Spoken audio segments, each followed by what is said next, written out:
Hi, Gabby. How you doing? You okay? Yes. Yeah. I just got home from training. Nice, nice. Well, that's one of the things I wanted to ask you about is obviously you've got your upcoming MMA fight now, your second one, in just about a month. But before we get on to that, I wanted to ask a couple of things about your kind of background in the sport as well, because I think one of the cool things to talk to a few people in your scenario is you started the sport as a little kid, you know what I mean? And Yeah. can I ask, when was that sort of like switch when you realized that you were going to take it properly as a professional, you know? You mean like when did I start thinking about this sport professionally or taking Yeah. serious? Okay. Yeah, yeah. Yeah, I started training like at 7 to 8 years old. And I think maybe until my 12 years old, I didn't train serious, like maybe until my 12 years old age. When I started 13, 14, which I kind of couldn't understand more why I was losing because as a kid, a little kid, I just lose all the times that I used to go, I would lose, and I didn't like losing. But in my head, I was like, I can do whatever I'm doing and still win. But I wasn't doing what I was supposed to do, paying the price. And for 12 to 13, I kind of started to understand that why, and I started training a little bit more serious and was able to start winning the tournaments in my city. So when I got the opportunity to travel because of Jiu-Jitsu, like to go compete nationals and stuff like that in São Paulo, I got more excited about the opportunity that Jiu-Jitsu could bring it to me, like be able to travel. Like for any other kid, is exciting, right? Especially for me coming from Manaus, a city that we're kind of isolated from the other cities in Brazil. Because if you live in São Paulo, Rio, you can kind of take a 7 hour drive and get to São Paulo, get to Rio anytime. But we're around the river and forest, so we cannot go anywhere cool by just driving. So you gotta take plane. And for us, that don't have no money, it's hard for we never imagined that we could travel around the country, around the world because of jiu-jitsu. So when I got the opportunity to compete and travel because of jiu-jitsu, like I knew that I should train more serious, I should work harder to be able to, conquer my space in this sport and be able to see people be noticed. It's literally like you gotta work yourself as a product, right? You gotta be noticed so people can invest on you. And that's what at 14, 15, I kind of started to understand these more because the government sometimes you to give tickets for you to compete nationals. And of course, if you were not good, they wouldn't give it to you. So we kind of have to work on that. You know what I mean? I have to be the best of my division, like be the best on my city. So people say, "Oh, this is a good girl to invest." You know what I mean? And give the ticket for her. So that's kind of like how I started being thinking jiu-jitsu more professionally, where I started seeing me as a product. You know what I mean? Be good so people can notice me, so I can get the opportunities. Yeah, and I mean, it wasn't that long after that then that things started to sort of start happening for you. And I know obviously you traveled to train under Leticia Ribeiro as well. And I think that's something quite sort of crazy for someone at your age at the time because she was a legend with the sport as well. Like, still is now, obviously. But Yeah. what was that sort of experience like going I think you went to the US to train under her, didn't you? Yeah, I used to train in Manaus until the first time I came to compete outside Manaus in the United States was, I think it was 15 to 16 that I fought. Yeah, 16. I fought Juvenile 2 in the Worlds. And that was the first time I met her. And to be honest, like I didn't know back then, we didn't have that much social media. So videos of fighting there. So I was training Jiu-Jitsu, but I didn't know the background of Jiu-Jitsu back then like 2013. No, yeah, 2014. I didn't know nothing about jiu-jitsu. I knew a couple people from my city, but people from outside my city, all the girls that is competing, I didn't know nobody. So I didn't even know she was a legend back then. So when I met her, I was able to kind of say, oh, she's good. And, she's part of the pioneer there. They start jiu-jitsu, in worlds and all that. So I thought that was pretty cool. And again, after I meet her, we kind of have that feeling that, like for us that come from a small city, we see the opportunity there. We say, man, I gotta show this person that she can invest in me. You know what I mean? That she can put her time into me, and it's gonna be worth it. You know what I mean? So I kind of like you do a good job, right? You show good job. You train, you go do your best, and people kind of notice you. You want to be noticed, so people can give you opportunities. And that's what pretty much I did. I met her, I trained a little bit on her gym, and then she invited me to the next time when I would compete at Worlds or something that I could, stay on her gym and train more. So that's pretty much how kind of happened. I used to go come, train a little bit, and then come back. Train, fight, and then come back until I actually decided to move. And I had to finish school first. So when you moved over to the US, was that a bit of a sort of like culture shock then, moving from, like you said, Manaus all the way over to a completely different country, different language, different surroundings, sort of thing? Yeah, definitely a culture shock, but a good one, not a bad one. You know what I mean? Let's put it this way. It was a shock of culture, but good because compared for what I'm used to, I prefer here, right? Uh, because like food wise and stuff like that, of course, I prefer Brazil. But like safety, lifestyle, being, good weather, San Diego, I love here. You know what I mean? If we put it this way. But for me, because I came so many times, come back, came and then leave, came, leave. So when I actually decided to move, was not that bad the transition. You know what I mean? Because I came here for so many times before I actually moved.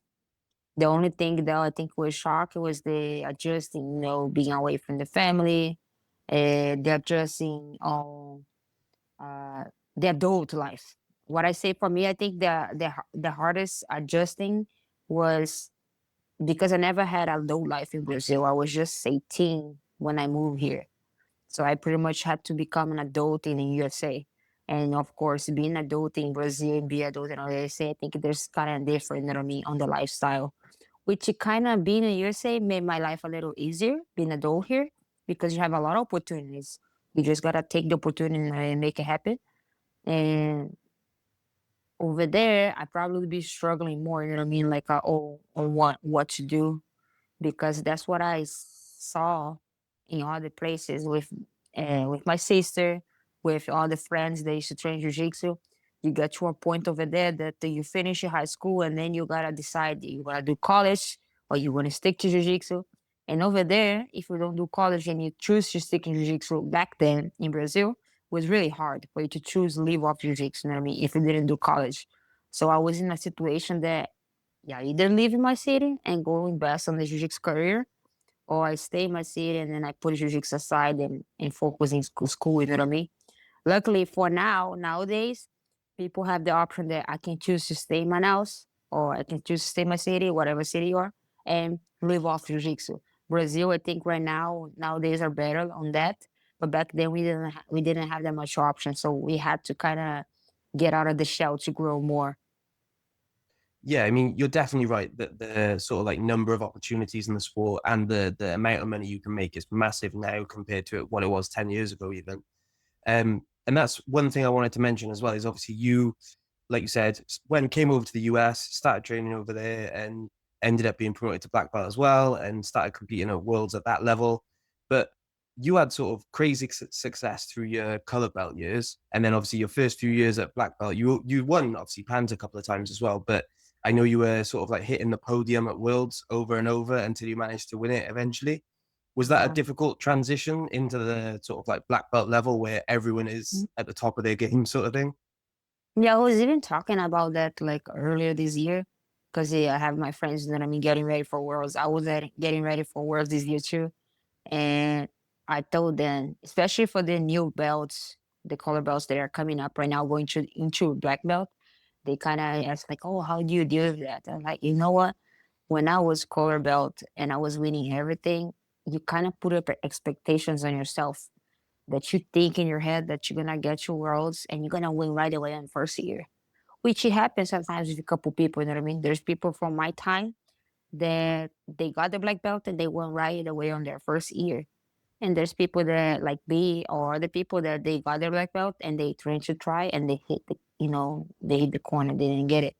But I guess it's a process that I think the possibility, if you're really good on the color belts, the possibility for us to win right away in the first year or maybe the second or third, you're gonna win sooner, you know what I mean, faster. But now the level of the competitives, you know what I mean, is way bigger. So years pass, there's people from old school is still competing, and there's the new generation competing. So I think makes the division a little harder. I think what they lack a little bit for them, not lack, but I mean, yeah, maybe the experience. You know what I mean? Because for me, because back then IBJJF had the time of you had to be in each belt. I could be, I think I got a black belt with a 20 to 21, but I couldn't be a black belt with 19. I could. But back then I had to wait till I stayed 2 years as a purple belt, and then I had to stay another year as a brown belt because didn't have time to change for the belt. Yeah, at purple, I had to wait 2 years to be able to be a brown belt because I didn't have the exactly time, and I already had won worlds. You know what I mean? But I had to wait, so that kind of slowed down my process. But being a little bit longer on the belt gave me the experience for my next belt. You know what I mean? So nowadays, for the people that get belt, like, oh, I got the belt like 4 belts in a year or whatever. I feel like they're good. They deserve the belt. But for a certain point, if whoever they fight, I think that experience gonna count, for that. And they can catch up. But I mean, the experience, it's hard to explain because just time. It's just time of competing and time of doing it. You know what I mean? And you have that with time. And now the girls that had the opportunity to have a little bit longer on the belt, I think they have that advantage for them.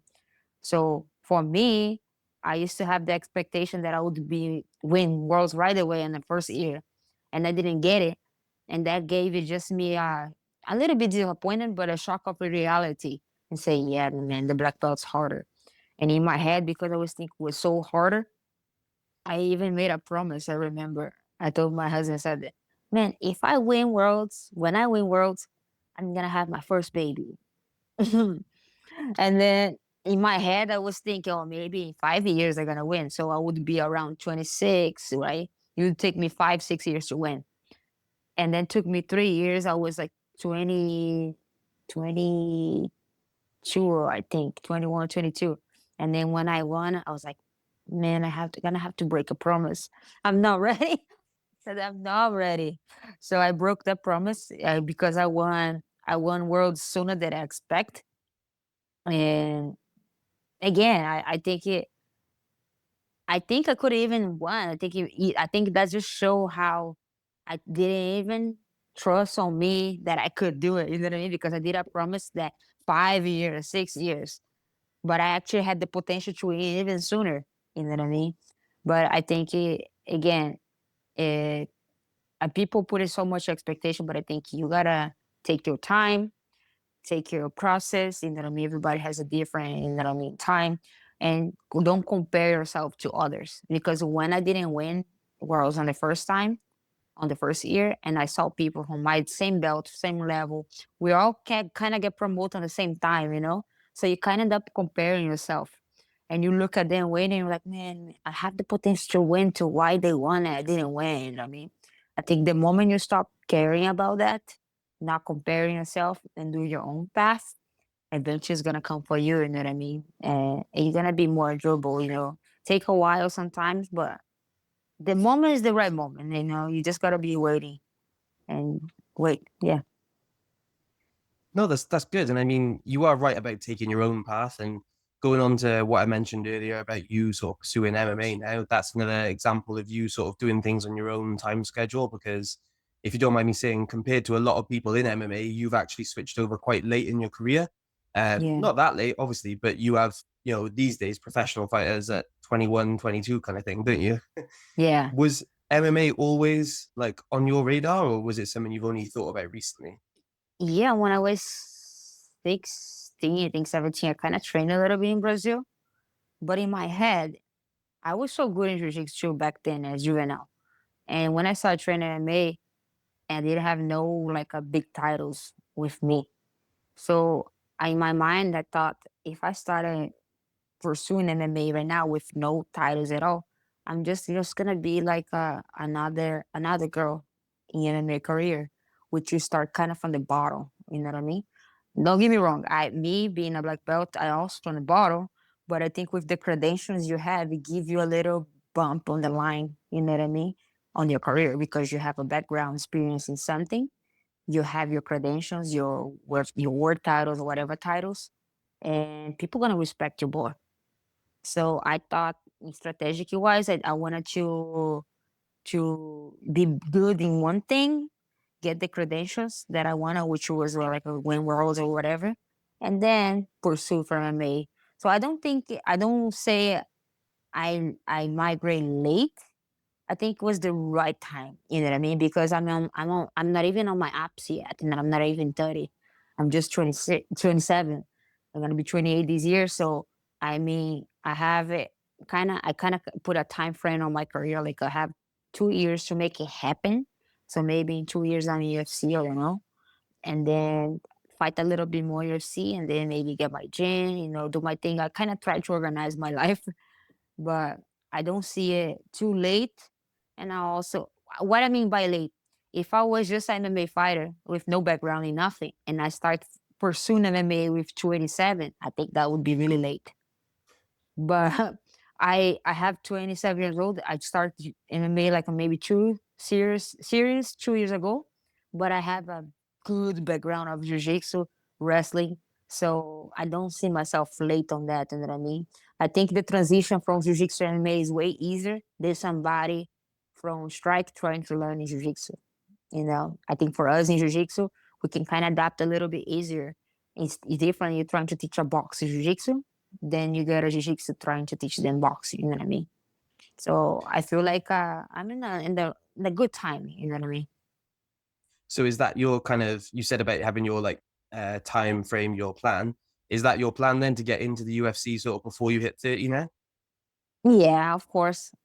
Like right now, I have a contract, a 3 fight contract. So let's say, hopefully, you know what I mean. I just wanna my first fights right now. I'm trying to be smart. Like I don't have to prove anything. Like it's like I gotta fight to what I'm good at. You know what I mean? So I'm gonna be strategic and do what I'm good at. But on the same time, I'm head open that I gotta learn everything. The same way I did in jiu-jitsu. Like I started jiu-jitsu career being a guard player, and then I learned how to pass. And I'm like, how come you're gonna be a top player without takedowns? And then I learned how to take down. So I kind of got better in a little bit of each thing. So for me, MMA, I'm trying to learn things that gonna fit better for my game first. Which means maybe I wanna get better in boxing first. And then maybe after getting better on some kicks. And then very good like wall wrestling for MMA. So in case I cannot get a takedown, in case I cannot do plan A, I can rely on my plan B fine. You know what I mean? I don't want to be those grapplers that go, the takedown didn't work, I'm done.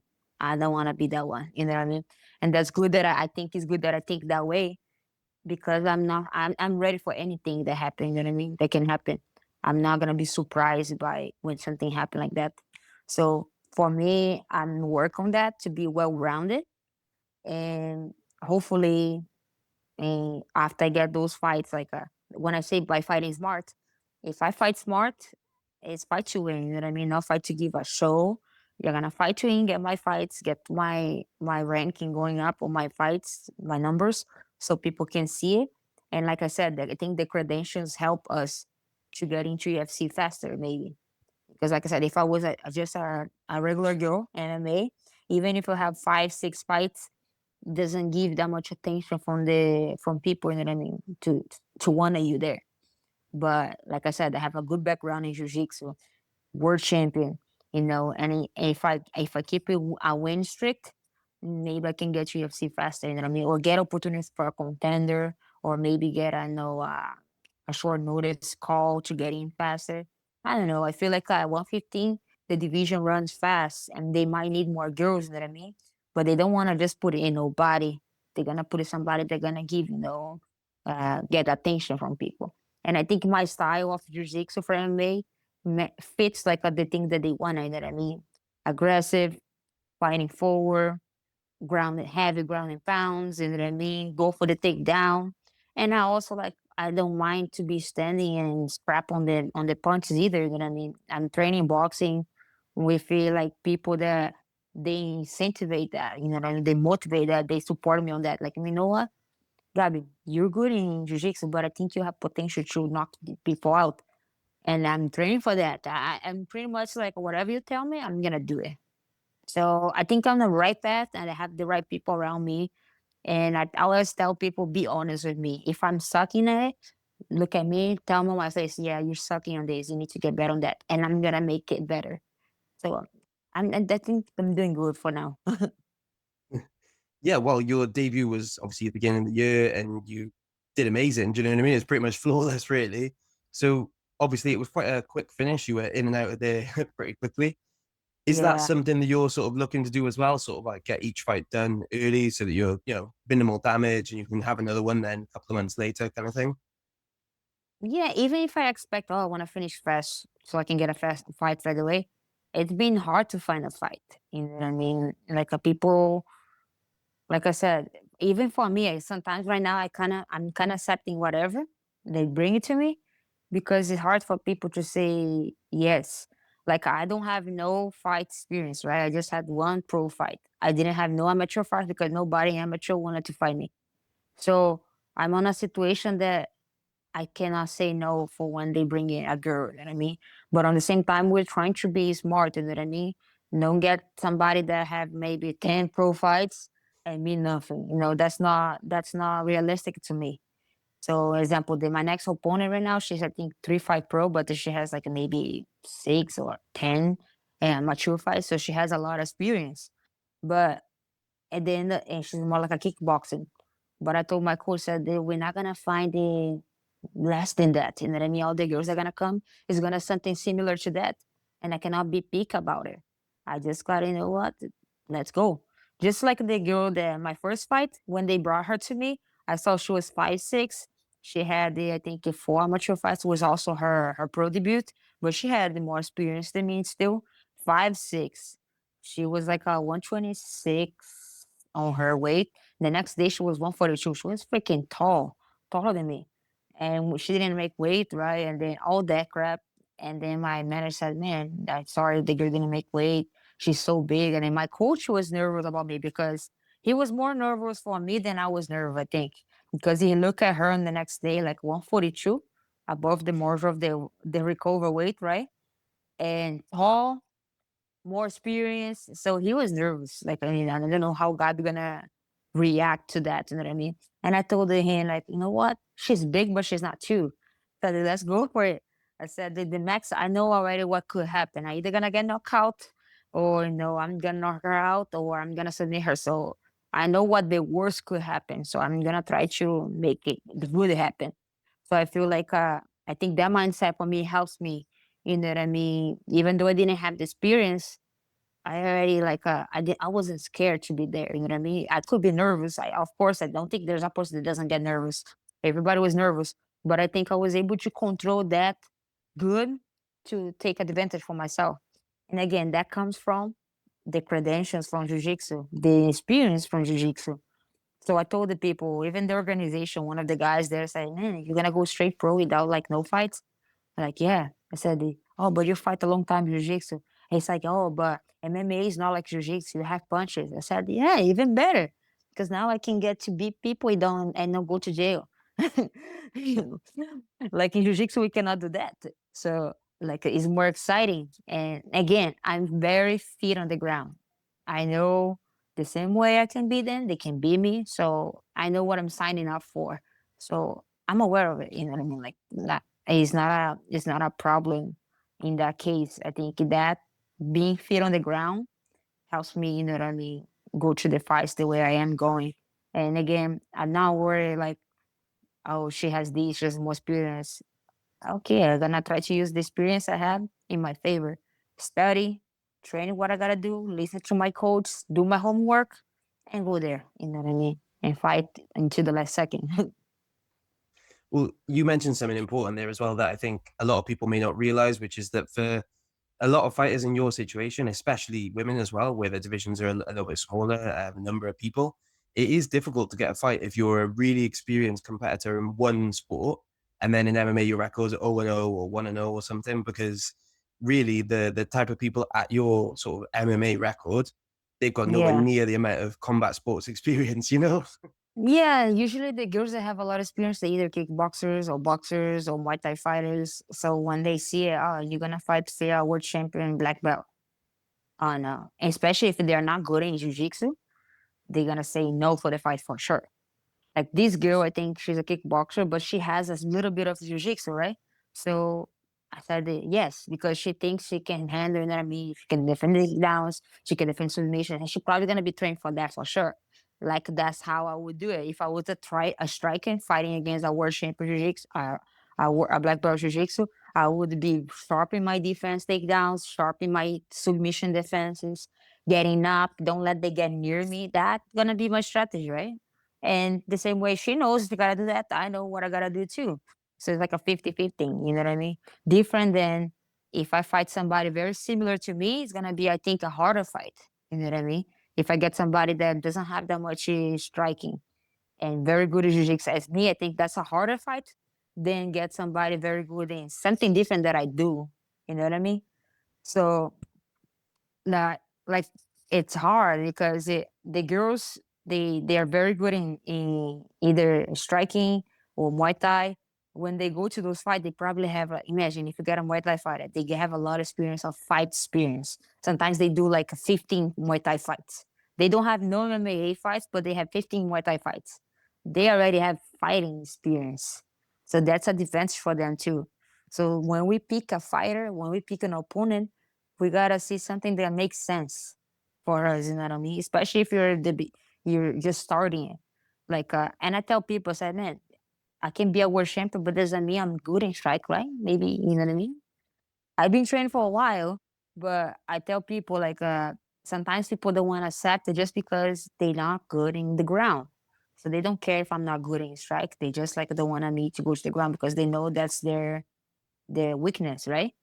But again, I tell people I went to MMA with the mentality that I know MMA is a start standing, it is striking. So I want to get better in striking. I want to get better in boxing. I want to get good defending kicks, attacking kicks, because I don't want to rely on my jiu-jitsu. I'm doing MMA. I'm not doing a jiu-jitsu fight. So I think that's what people probably like maybe feel like they don't want to accept a fight, you know, because okay, she's a jiu-jitsu fighter, but she's not dumb. You know what I mean? So it's harder to find a fight because of that, maybe. But again, I think we gotta. That's why I'm working, training every time because I don't know when they're gonna say yes for a fight, right? So I gotta be ready no matter what. Like my first fight was in January. It took 6 months for they to find a second opponent. Yeah, and you mentioned obviously working on your striking over those months as well. I noticed obviously you haven't been to any, you didn't do worlds and you haven't done any major jiu-jitsu tournaments now the last couple of months. So is that I something did you're it. going to be doing now, I like did. focusing more? Yeah, no, I did the worlds in May because Oh, I talked to my manager. I said, "Do you guys have anything coming up?" And then he said, "Yeah, I think LFA just want to get you to fight in July again in Limor." I said in July, and now they told me that I think end of beginning of April, and they're just gonna get you something in end of April. They're just gonna get you something in July, and then I saw had a big gap. And and don't get me wrong, jiu-jitsu I training all the time. Not competitive, but I train every day a little bit. And since I'm in the gym, I need my girls for do wall training sometimes with me. So when I don't have a fight, I'm training jiu-jitsu with them to help them for their tournament. So since I didn't have a fight, I was training gi with them to help them to prepare for the fight. So when I find out that my fight was just in July, I said, okay, I'm gonna sign up for Worlds since I'm already training for them anyways. Then I mean, I go there just to keep the how to say the timing of competition, the adrenaline keep it going. And plus, I fought on a division low, so it helped me also cut the weight for this fight. So it's kind of like a one helping the other, and that's it. So I focus. I still train no gi no matter what. If I don't have an MMA fight, if I find a super fight, a no gi super fight, a no gi super fight, or a gi super fight, I throw myself there, you know, because I'm training no matter what. And I think it's good to keep, I'd say, rhythm, like the rhythm of competitions in general, if it's MMA or not. If you're there, you're always ready. Yeah, and obviously as your career in MMA sort of like takes off now, like you said, aiming for the UFC in the next couple of years, do you think jiu-jitsu will take a bit more of a backseat then once your fights start getting more regular and maybe a bit more important as well? Yeah, no, if I get to UFC, that they think definitely the jiu-jitsu is gonna stop a little bit more. Unless, I have a long time break and then maybe, but for sure, that was a kind of object already. Like if I get to UFC, it's something that is more important than moment on my career. I'm still gonna be training, help my partners, whatever they need me. But competing wise, I don't need to focus much in jiu-jitsu anymore to compete because jiu-jitsu is gonna give me, MMA is gonna give me more. You know what I mean? In a long term. So I'm just thinking whatever give me opportunity in long term. So right now, fighting these organizations, I still can kind of combine jiu-jitsu and fighting, right? But as soon as I get UFC, I think I gotta invest more of my time on what's gonna bring me more in long term. That's why maybe in UFC I don't compete as much, maybe, but still Yeah. train. No, that makes sense. It makes sense. Like you said, it's like a bit bigger opportunity, isn't it? You know? Yeah, I gotta like imagine my body is my machine to make money to work. If I keep putting myself in other things that not gonna give me return, that's dumb of me, right? That's dumb of me. So I gotta limitate and really put myself into what's gonna bring me things on the present and return to the future. So I just wanna invest like my time in the right moment. Just like right now, when with experience we learn how to. It's not about train 5 times a day, 6 times a day. It's how you train, and then I mean, who you're training, see how you're training, how you're dedicating, the intensity you're doing. So it's the same thing about competing. It doesn't matter if I compete 100 times a year, like stupid tournaments, you know what I mean, like small tournaments, or gonna compete the big ones and get ready for those. Because your body's just deteriorating. Every time you're training, you're putting your body through so much stuff, so much things. You know what I mean? And sometimes no gi training is way harder than MMA. Like when I get hurt, I get more hurt in jiu-jitsu than next MMA. Well, I think that's pretty much everything I wanted to go through with you today, Abby. Is there anything that you want to sort of mention or anyone you want to give a shout out to or anything like that? Yeah, I just wanna give a shout out for people that support me, that supports my career and follows me, through since I was a learner belt. There's some people that know me, and maybe I'm out of the jiu-jitsu image right now a little bit, but whoever knows me, I think they know that I'm on the right path right now, and I'm focused on that, and they're gonna see me, that I mean, achieve, whatever I'm working right now. Thankful my coaches, my training partners, and pretty much it. Yes, and for you guys to keep an eye on my career. I think I'm gonna go far. I'm gonna get there, and whoever follows my career, just keeping watching, and I'm gonna get there. You guys gonna see it. Yeah, definitely. I mean, I can't wait to see you fight now at LFA as well. Well, thanks very much Yes, for your time and take it easy. All right. Cheers. you too. Thank you.